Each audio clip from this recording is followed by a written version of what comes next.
Shalom, friends. Rabbi Bradley Shavit Artson here from the Ziegler School of Rabbinic Studies, American Jewish University.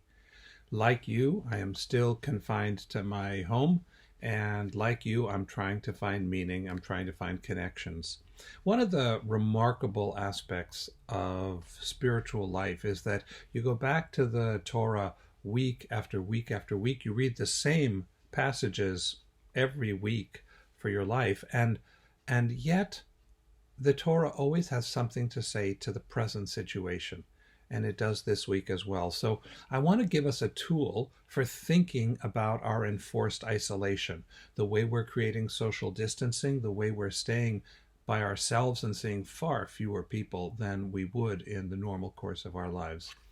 We're in Parshat Tzav, which is the second portion in the book of Leviticus, a book that's about priestly ritual, and in speaking about the consecration of the priests, a celebration that installs them for their official functioning of being ambassadors between the children of Israel and God, the Torah has some very striking language. It turns out that functioning as a priest and being consecrated takes preparation. It takes a kind of going in before going out, like a breath. And the Torah says, Umi petach ohel moed, lo teitzeu shivat yamim, ad yom miluim yemei meluchechem, ki shivat yamim yimale et yetchem. You shall not go out of the door of the tent of meeting for 7 days, until the days of your consecration are ended. For 7 days shall God consecrate you. Now, what does it mean to retreat into privacy for 7 days? 7 days, anyone who reads the Bible knows, reminds us of the creation. You can make an entire world in 7 days.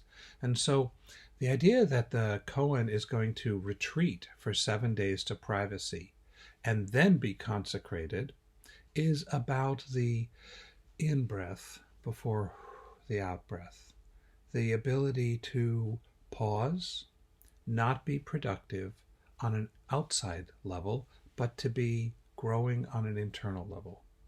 What if we think about this time of social isolation as preparing for our consecration?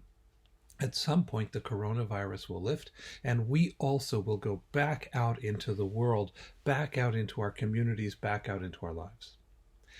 Can we go out? Can we emerge better, stronger, more resilient, more filled with compassion, better able to see each other's humanity, each other's needs?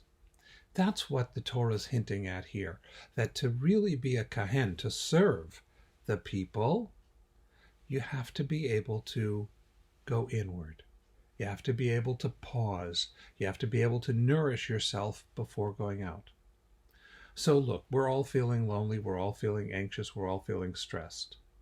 How about we refocus our minds to be able to think of ourselves as preparing for the consecration to come, to be able to take a pause, to breathe in, and be ready for the exciting opportunities of venturing back out, reestablishing our connections in our communities, and being able to truly be there for each other, transformed and deepened because of this time in isolation, which, if we approach it with the right mindset, with an open heart, can be a time of greater appreciation for what it means to have each other and all the ways we lift each other up.